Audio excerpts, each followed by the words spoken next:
Hey, good morning. Good morning from a surprisingly wet national park here. Not that we mind too much. Sayuri, hi there. Hi, Anna Marie. I think I saw Robert here. Okay. Nice to see everyone. Hi there. I am down by the Bow River. See, this is about as patriotic as I got. I got my plaid shirt on. But look at the sky up behind me. Look, umbrella. The sky up behind me there. So, Environment Canada told us. Hi, Diane. Environment Canada told us that it was a 30% chance of showers later on. So, it's the first morning this year. This year too. The first morning. Hey, Chloe.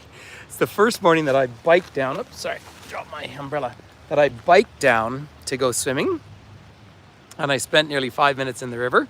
But the current is up, so it's lovely to have people here. I want to show you the river because many of you have spent time. Hey, pal. So first and foremost, hi, Rosemary. Hi, everyone. So thank you for joining me. I'm sorry that I changed the time, but I did because I thought that this weather was going to pass over, and I'm quite wrong. It bombed you. So as many of you know, let's just do a really quick intro. But let me just turn this around for a second. I'll just show you how high this river is. Look at that. I mean, what a change in environment now. Many of you have walked out. Hi, Michelle. Hi, everybody. Listen, if I miss you, I've done it in landscape again, which means I just don't see all the messages as well as I would like to, but I know the views are better. But look how full this river is. So this is where it picks up speed and it heads down to the Bow Falls. There's a whole family of ducks just dipping around under there. Well, you know, it's interesting. I had that lovely mother and son on tour last week, and and then I heard that in Minnesota, which is where they're from, it's flooding up there. So, hi Richard, hi everyone who's joining in. But yeah, this is the Bow River. I wouldn't be totally surprised if it didn't actually just come up over the banks here.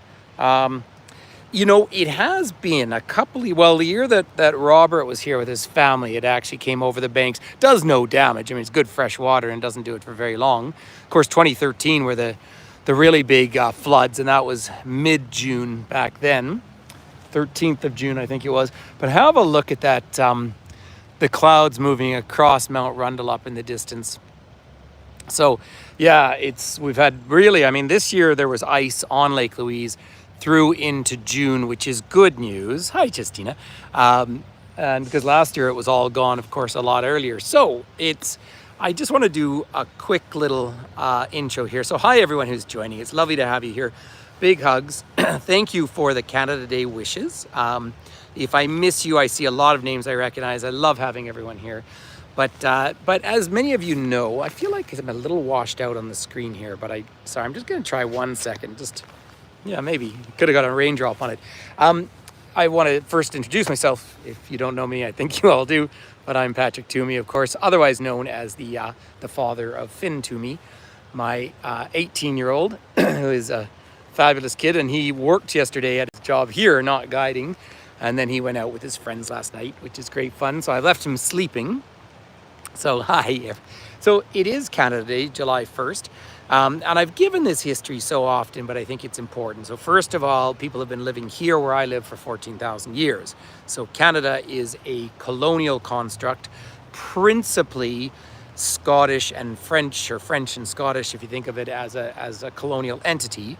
Modern Canada is now the most diverse country in the world. Toronto, of course, 51%. Hi, Jennifer. 51% were not born in Canada, in Toronto. Out here in Alberta, 23% of people were not born in this country. Another half came from other parts of the country. I'm very, very proud of the diversity of this land of ours. But about 4 years ago, when we started to dig up unmarked graves at residential schools, I sort of boycotted Canada Day, or I did these, what we would call, oh, you're watching Wimbledon at the same time, controversial Canada Day talks. Now, being here in a national park, and I will argue that Banff is really the reason Canada survived as a country, for better or for worse. There has been a real process towards reconciliation. And now I don't know if you can reconcile if you were never reconciled before, and that's another conversation. But it's important to acknowledge the fact, and my family are complicit in this. We're 5 generations here as settlers, and I grew up going down to the family ranch in the south of the province, and driving through reserves where, of course, Indigenous people were rounded up and put aside. They're not reservations in Canada, they're reserves, not tribes, but bands and so forth. Hi, Patty. Lovely to see you here, my friend. And we would drive through Blackfoot, well, the Blood Reserve specifically, and there would always be these little snide comments like, look at the way they live. I think it's very important to wear our history of racism on our sleeves. If we don't know where we come from, we don't know where we're going to. So I'm going to take you out for a walk really soon, but I want to just climb into this heavy stuff for a minute. So Canada exists, of course, colonially, going right back, well, to 1608, the founding of Quebec City, and there's a list of the people who went there. Deep in the Quebec psyche, there's a sort of story that they fused with the Indigenous people. But keep in mind, Jacques Cartier, when he arrived down at the narrowing of the river Quebec, kidnapped the children of the leader of that community. The word in Algonquin for village is Canada, right? So that was the start of things. And then, of course, the whole colonial entity that became Canada was pretty tough. 1867, the United States sets about purchasing Alaska from Russia, and the United Canadas, Upper and Lower Canada, reached out to what became British Columbia and said, would you like to be part of a British Dominion? There's my umbrella. Within North America. And they say yes, and so they set about building the trains to unite the country. So Canada becomes a country in 1867. They purchase all of this land from the Hudson's Bay Company. Can you imagine? There were probably 4 million people living on the territory that is now Canada, maybe even more. And it was all sold to one group of business people, right? And for 200 years, that was the fur trade. So that wasn't great for the animals. And over time, it wasn't great for the Indigenous people. It was pretty good at the beginning. And then, of course, they set about building the trains. Yeah, you do, Robert. And then when the trains, arrive here, they run out of money. So really, Little Banff, the building of these grand hotels, is what finances the trains, which leads to the survival of Canada as this dominion entity within North America, and ends the idea of manifest destiny down in the United States. So, big, heavy history there. But the first Prime Minister, John A. Macdonald, his goal was to literally starve out the Indigenous people. So, that is part of our legacy, and I'm a huge believer in being honest about these things. Canada's been very, very good to me, but then, of course, I'm a dude with, colonial background, so it was pretty good. But we are gradually making our steps towards acknowledgement and reconciliation. The art walk is out here in Banff again, and look at these gorgeous, gorgeous bison, the crusader of the land. Remember, there were 40 to 60 million bison on the Great Plains. This is Jason Carter, of course. And the bison, of course, down south of here at Head Smashed In Buffalo Jump was the largest food harvest anywhere in the world prior to the Industrial Revolution. And so very significant. Now, the churches were 100% behind this colonial process of trying to convert Indigenous people.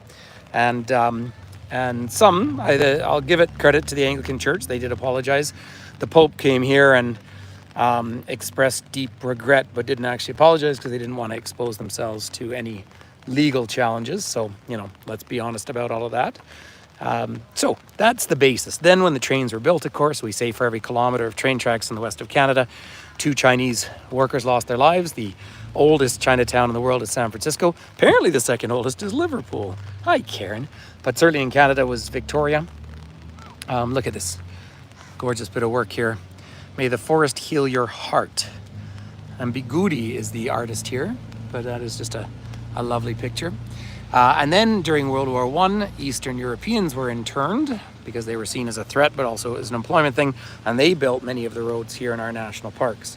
So it's just important, I know it's important to acknowledge all of this reality. And it doesn't take away from the current project that is Canada.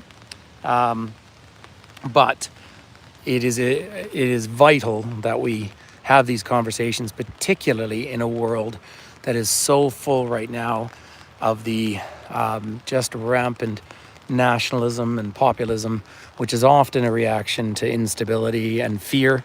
And I guess I will highlight the elections yesterday or the day before in France, where the extreme right, and keep in mind, France, the government of France still controls the central banks of 14 countries in Africa. And there's large minority populations that are treated as second-class citizens in that country. So, when we see the rise of this, I want Canada to be a beacon for goodness and hope. And, if we have to unite around the idea of a flag, well, that's fine. As long as I'm not going to stand up and fight for patriotism, but I am going to stand up and fight for human rights and something that stands for goodness. So anyway, there's just a bit of I think, an important acknowledgement here, and something that that makes us all better. Yeah, the idea of marching behind a flag just for the sake of it is just, as Charles de Gaulle said, the graveyards are full of indispensable men. So there's all sorts of fencing. There will be a parade here this afternoon. So the parade happens in Canmore at, I think, noon or maybe even 10:30, and then many of the people who walk in that parade come over here to Banff. Now, it is raining. Yesterday, you might have seen a few of the little clips I put out. Yesterday, I was with a really lovely family. We're in 2 cars, and they were staying at Chateau Lake Louise, which was a huge investment for them. But we went down into Yoho and saw lots of bears. Thank you, Justine. I totally agree. March for our rainbow flag, inclusivity. It's, I guess, as I reflect a little bit, here are the national parks. And of course, only 3% of Canada's territory is actually national park. Hey, Natalie, thank you very much. Excuse me, I just got a little cough. I'm still chilled. I went and had a warm shower before I came out, but I'm still a little chilled from swimming this morning. So lots going on around town. So here at the Banff Centre. And of course, Banff is, I don't know if a lot of Canadians necessarily know this, but of course, Banff is the oldest national park in Canada, second or third oldest in the world. But the significance of Banff, I was going to start the tour up at the Banff Springs, and I decided not to with the rain. So the Banff Springs is just up about 2 kilometers that way. And there's the Sulphur Mountain bus, but there's signs everywhere. There's the elk saying, plan accordingly, all the roads will be closed in town. They say all parking will be full by 10 o'clock. Now, I obviously have a resident parking pass here, so I'm quite lucky. But let's wander down Banff Avenue. I'll show you the Canada Day celebrations. So there'll be celebrations, of course. We've got friends on board here from Ottawa, and that is our national capital, a city that I like very, very much. By the way, those of you in Ottawa, you do know you have the highest education level in the country. Calgary used to claim that, but Ottawa has the highest education. We have in this country the highest level of tertiary education in the world, but so much so it's actually a challenge. People aren't going into the trades, and we're desperately short of trades. But here we are, Banff Canada Day. So there's going to be the pedestrian zone and the parade zone, but the hill up to my house even has great big signs about not driving up there. So that's kind of interesting to me. So I don't know if things are going to... So the Canada Day market starts at 10 a.m. over on Bear Street. And when I finish our little walk today, I'm going to go to the bakery and try and buy some nice bread at the Wildflower Bakery, because then I will get the car home. And I still haven't decided if I'm going to come out and visit everything or whether I'm going to hunker down and hide out at home. Hi, Rosie. So, fête du Canada ici à Banff. Et comme on est une parc national, on est vraiment bilingue. So this is important. We are officially bilingual. Although more and more, of course, we're seeing signs up in Stony Nakota and Tsutsina and Blackfoot, because of course there's so much more. Hi, Sarah. Thank you for the contribution. And the part I do want to celebrate of this country is, of course, the sheer beauty of it. Second largest country in the world. The largest, of course, is under a horrendous dictatorship, Russia. Hi, Marilyn. I know you've been here, you lucky person. There is, of course, our Clock Tower Village Mall, which looks very Swiss, and those are the Swiss who came over. And that's what is so interesting here. So the most spoken language in Canada is English, although it's only about 50 or 51% of people who wake up and say hello in the morning or good morning. About 23% say bonjour in the morning. And the third most spoken language is Chinese, and then I believe it's Punjabi after that. Now, years ago, it was Italian. Look at this. Even our diversity in terms of food. So they really are getting the fencing up now. So it's a bummer to sit and try and enjoy a parade in the rain. By the way, by the end of the week, so we have a chance of rain tomorrow. I'm actually in the city tomorrow. I'm in Calgary for, well, a dermatology appointment. Nothing to worry about. I just have a standing one once a year because I'm outside so much of my life. And then I'm actually doing a private virtual tour in the city. So that'll be fun to go into Calgary. And then the sun comes out. And by Friday, they're saying 27 degrees Celsius here. That's about 82 or something like that. So that's going to be, and that still means in the mornings we're down right around just 10 degrees, 45 kind of thing, and then it gets warm in the afternoon. But that's where you have to pull the sunscreen out. So it looks like summer's going to come, but this is way more rain again than was forecast, which is just so interesting to me. There's Lululemon, one of our great exports from Vancouver. The guy who started it, hey, thank you. The guy who started it went to the University of Calgary too. And so you will know, thank you, Maggie. That's very kind of you. Many of you will know that Finn Toomey will be going to university in Calgary in September. Now, this is the old Hudson's Bay building, and I think it is a shame that we don't have the Bay here. Once again, the Bay was, of course, the first or oldest incorporated business in North America. Got its charter in 1670 from King Charles II. The head of state in Canada now is King Charles III. Now, it was a truly colonial entity, that that building or that company, and it's the only major colonial company, if you think of like the Dutch East India Company and the British West Indies and all of that, it's the only one that survived into modern times. So I think that's very interesting. Yeah, so Finn is going, I know everyone is interested, Finn's going to go and study history and linguistics for his undergraduate. Now, he's going to do the first year at Mount Royal University in Calgary. He may transfer up to Edmonton after. We'll just see up to the French one. Yeah, look, you can really see, like, I'm glad I brought the umbrella. I didn't think I'd need it, but indeed have to have it. So hopefully this just rains itself out. The mountain out in front of us is, well, there's of course famous Cascade, but here I'll use that. But that little one there is the second lowest. That is Stony Lookout Mountain. I've got a couple of videos here on YouTube from that mountain.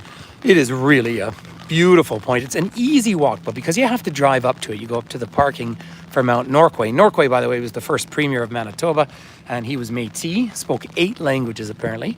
But you park up there, and then it's about a 4.5 kilometer loop, but you get these spectacular views across, and you can go year round up there. So that's really fun as well. So yeah, I'll have to decide. If I do come down for the parade, I will bring the gimbal down and try and do a little video. I always have to give a shout out to the Rose and Crown over there because my neighbors, Vern and Megan, own it, and they're just opening another restaurant in town. And I will go do a big post. They're just the best neighbors in the world. And so, but that's been there for forever. And there is Sleeping Buffalo Mountain. It'll be interesting, Karen, whether Finn follows on. He certainly enjoys running the tours. I mean, say he just did he did 5 days all by himself with a huge group, and he did a great job. And I think he was surprised how tired he was at the end of the day. Why don't we, do you know what? I'm going to move across to Bear Street, and we'll see how things are getting set up. I do feel sorry for the merchants. Doing business in a town like this is extremely expensive. It's always complicated. I keep toying with opening like a travel store of all the things you need, all travel accessories. But then I think, do I really want to do something like that? And I don't, but it could be a plan. So, but out here, this little town of Banff, it always surprises people just how incredibly diverse we are, because we're only 8,400 permanent, but at any given time we have 3,000 people from other parts of the world working here, and then tourists, of course, and visitors from all over the world. So everybody's there they are over at Tululu's, getting all Canada'd up.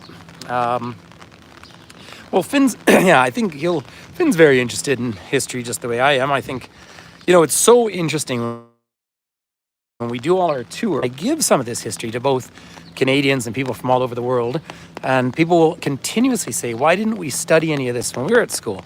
And, I think, there's generally just rote education, and that's probably nobody's fault. It's just the nature of it. But also there's this applied sense. And for me, of course, spending, more than half my life now guiding tours around the world, I just feel the presence of history, for better and for worse. And I do mean that, because it often becomes an excuse for, inappropriate attitudes as well.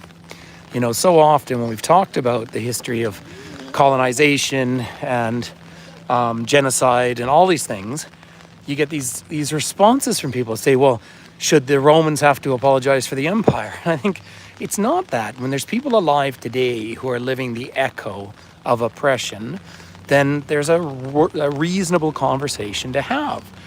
And, it is easier to be a pessimist because then you're never let down. But I feel the need to feel positive. So here we are saying event in progress. I think I will probably, if it stops raining, I'll come down here to the market. Wednesdays in the summer markets. There's the Wildflower Bakery over there. That's really the best bread in town. And there's another one that is sourdough, which I really like as well. But these guys, I'm just toying with doing like vegetarian July. Don't know if I'll quite pull it off, but here's some of the lovely art. Of course, there's so much artistically. The group of 7 I like to talk about. They're the ones who really embraced kind of Canadian school of art, and I think that's a neat tradition as well. So, but it's oh hi, hey, hi there, hi from Scotland. Hey Alice, I haven't seen you for a while, and it's nice to have you back here. I know you're in your high season, working like mad with your beautiful long days up there in Scotland. So, thanks, Diane. So, there's another important element, of course. Here is Sir George Stephen, the first president of the Bank of Montreal and of the. Sorry, I'm just looking at these really nice shirts there. of Canadian Pacific Railway, was from Banff in Scotland. So a deep connection there. And then, of course, Colonel MacLeod's mother was from Calgary Bay out there in the Western Isles of Scotland. So my hometown, there's a Highland Games. Look at that. You can even get there's a Poutine stand. See that? There we go. That is exactly what they look like when you're at the Stampede. And of course, Stampede starts on pretty busy. I had today off, and then tomorrow I'm in the city, and then I've actually got private tours right through, including on my birthday. So yeah, Sarah just asked whether I have steak and wine on my birthday. Maybe. Finn and I barbecued last night. Simple little steaks, but of course, because everything's so diverse here, we got an Asian sauce that I'd actually given him for Christmas, and it was just tasted fantastic. So that was nice. By the way, e-bikes everywhere around the world. So the Stampede, Justina, is called the greatest outdoor show on earth. Not necessarily that, but that is actually an act of boosterism. And that is a very specific Canadian or Western Canadian tradition. The idea of boosterism is that, and part of the reason we live in such a diverse society, and in fact, the lovely American family that I had with me yesterday, and very educated people, were just saying they're just moved by, again, the diversity they see here. Because we are one of the few parts of the world that is still very, very pro-immigration. And it goes right back to the early days of settlement. Now, I can never say that without acknowledging the fact that the Indigenous people were not invited to that project. They were rounded up and hidden away. That important thing noted. But when people came and settled out here, you had all the makings of a very, very wealthy economy. What you didn't have was critical mass. You didn't have someone to sell it to. And so they would promote, say, come live here, come be part of this. I always remember an ad that went out from Saskatoon. There's someone with the big flag, but from Saskatoon, and it said, come to Saskatoon, the biggest city in the British Empire for its age. And so they wanted to attract people. So that was a great factor of the development of this country. And that's why today when you see this, like there's Hello Sunshine, which is fun, fusion Japanese barbecue, karaoke, and then next door you have an Italian restaurant, and I've got the Irish pub down around the corner, and then Saffron, which has, of course, Jainist Indian food, which is delicious, by the way. And it's not one shout out above the other, but when I have Indian food in town, I tend to go to this one. But really, I take the lead on whatever Finn orders. He's got a better palate than I do. And then Earl's, which is a Canadian chain, and so all of that is part of that, real reflective diversity that we have here. Now, there's a lot of challenges. Justin Trudeau lost, well, the Liberals lost a by-election, a very, very safe seat in Toronto, and there are a couple of MPs who have actually publicly now called for him to step down and have a leadership review or competition. And I have to say that if I went on record, I'd say it's probably time for him to step away. The only reason I want Trudeau to stay on is I'd like them to win the next election as a way of thumbing up their nose to the crazies who took over our national capital. But it probably is time for change. Certainly time for change in this province. And that's another, really honest truth to talk about. About a quarter of people in Quebec will not be celebrating Canada Day because they don't want to be part of Canada. And some percentage, which is pretty similar here in Alberta, will be feeling the same way. Western separatists or people who are upset with government. And again, we can't just cover that over. I mean, in a country this size, it takes up the second largest landmass on the planet, and yet is only 40 million people. You're going to have a diversity of views. And that's a healthy thing. That's what democracy looks like. Whenever you see these countries where, someone wins with 98% support, that's not a real support. Right? Hi there. Hi. Sorry. So it's so nice. It's so nice to have people here. I'm just going to try and turn the screen around for a minute here so we can. So it is raining quite a lot. So you should be looking at Cascade behind me there. And you don't because of the weather. But this is, again, I woke up this morning. I had a big sleep in too. I slept till after 6 o'clock in the morning. And so I had a big sleep in for me. And then I went down, I rode my bike down to the river and had a nice morning swim, which is fun. Hey, behind me here is the Park Distillery. That is the first distillery apparently ever opened in a national park. So that's kind of fun. But it is hopefully this rain will pass over today, and everyone from the town here. So we run ourselves as a town, as an independent town, but within the limitations of natural legislation.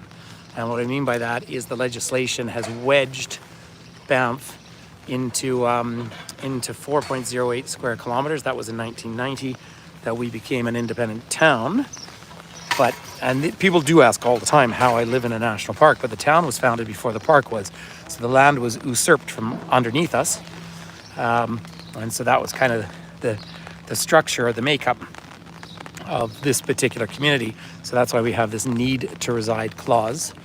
And I've explained this so many times, but in a frenetic world of massive change and population boom, I did the math a little while ago. I was born into the world of just under 4 billion people. Now there's 8.5 billion people. And so living in a place where I can sort of guarantee that no one can ever build a house behind mine is a very privileged position. It's not lost on me. I love to see these bottled or water dispensers here. Please, please, please, let's ban single-use plastic in every way, shape, and form. That is an easy thing that we can all make a difference on. That's an easy, straightforward one. And our water here is just delicious. But yeah, that's, in this big, complicated world of ours, and I know that you've got really terrible heat waves in some places, then very, very cool, wet weather in places that should be sort of summer. But, there are cycles, and then there's changing climate, which we are living here. By the way, there's beaver tails for my Ottawa friends on board. Started there, but that's become one of those iconic things. I know when friends come to visit, like our friend Diane, always has to stop and have a beaver tail, and that is part of the fun experience, isn't it? Yeah. So there's the Mount Royal Hotel. But as those of you who have followed us virtually now for a long time realize how much more there is to Banff than just these couple of little commercial streets. Hi, Mary Lou, you're over in Calgary. I don't know if it's raining in Calgary or not, but so I'm going to be in city center Calgary tomorrow, so I hope it's nice. Yeah, the other reality is when you come across this country this time of year, half the country is under construction because, as we say, we have two seasons, winter and construction, and that's just a reality when you live in a northern sort of place. Oh, it is raining there too, is it? Okay, well, do you know what? I guess we have to be happy about that. Here's another one of our galleries with Moraine Lake there in the window, and Moraine Lake is shuttle only. You might see I just put up a little video of the traffic leading up to Lake Louise yesterday. So I went out. I was meeting this family at Chateau Lake Louise at 8 o'clock in the morning, and I left home at 6. And I think I got one of the last 10 parking spots, and then spent $38 to park. But again, I mean, as much as I can sort of criticize that, what's the solution? You know, what do we do when we have 7 million people coming into a park? And I want people to enjoy the great outdoors. I think it's healthy for us to do so. It's good for people. It's good for young people. It's good for people of all ages to experience protected places, because I mean, you know, what's the reality otherwise? You know, so much of the world is not. So many people grow up living in densely populated areas. And then when I see, you know, the reality of, say, Toronto, when we see, yes, Michelle's just saying that mass tourism is a huge issue, but what I would do almost is give permits for people to come into the park, but nothing they buy, you know, not so they get privileged position.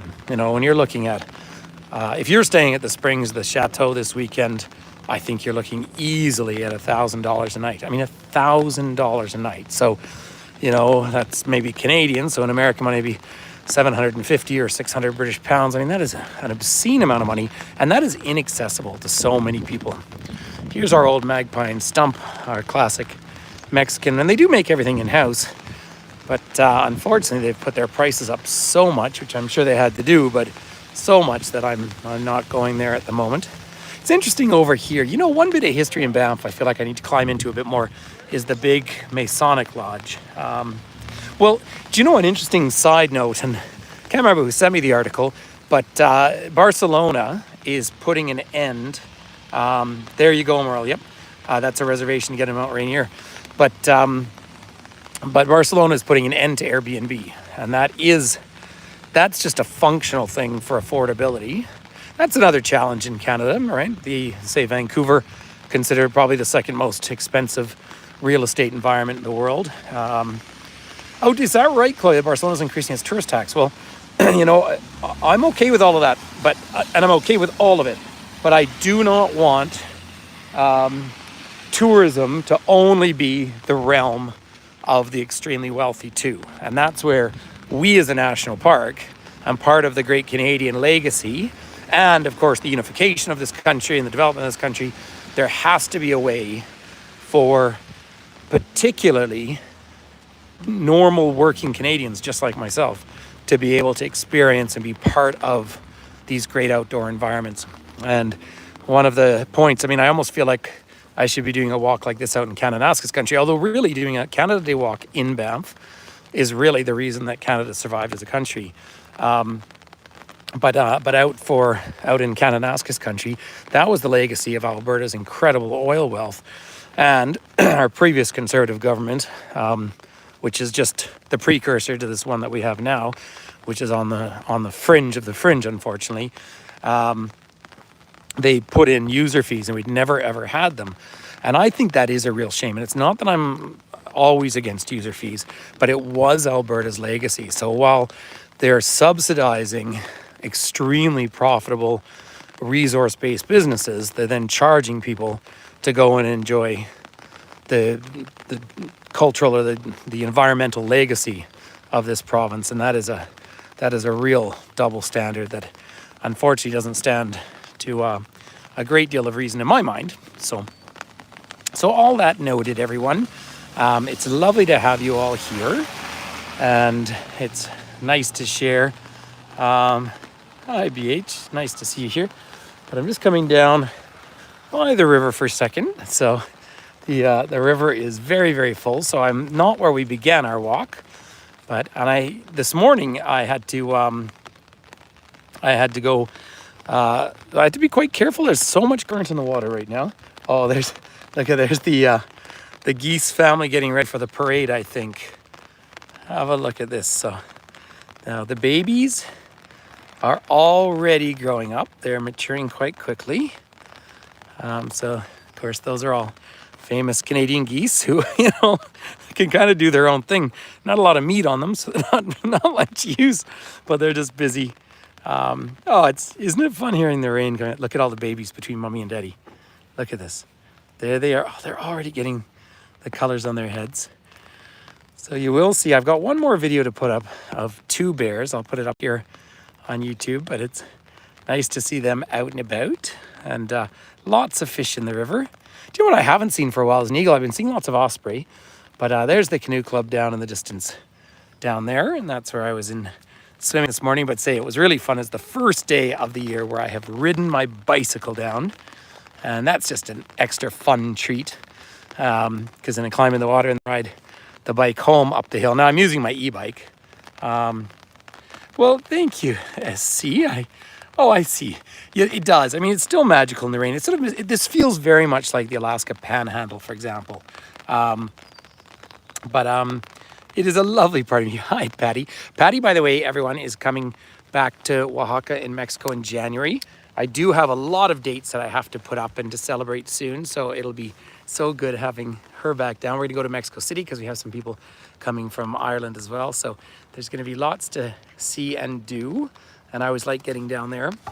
And again, our celebration of Canada Day is in no way a sense of trying to tell anyone in the world that we're better than anyone else. We're just part of this huge mosaic that is modern humanity, and I think hopefully we can all unite around some of those basic beliefs. So anyway, everyone, I do want to thank you for coming and hanging out. Please remember to hit that like button. Apparently that's important, and feel free to share this and who knows what. See, we're only I'm just watching a young duck there hobbling along. Like, it's got a little bit of a sore foot, but hopefully all good and healthy. So peace and love, and yeah. And for my American friends, I know the 4th of July is coming up. Oh, Patty, I'm excited too. We had so much fun last year, and I always keep that to just a nice small group. It's really my winter vacation too, but I like to take some people and share it. And we're trying to get Sayuri to come along at some point too. So yeah, July 10th is coming. All right, everyone, listen, lots of love to all of you, and enjoy. And I will, if I come down for the parade, which I don't promise, but if I do come down for the parade, then I will do a little video and post it. Otherwise, there go the geese. All right, everyone, lots of love. Take care. Be healthy and happy. I'm gonna go and buy some bread and wake my kid up. There's a family floating together, because the family that floats together stays together. All right, I hope that was fun and interesting. Feel free to share, and we'll talk to everyone soon. Bye-bye.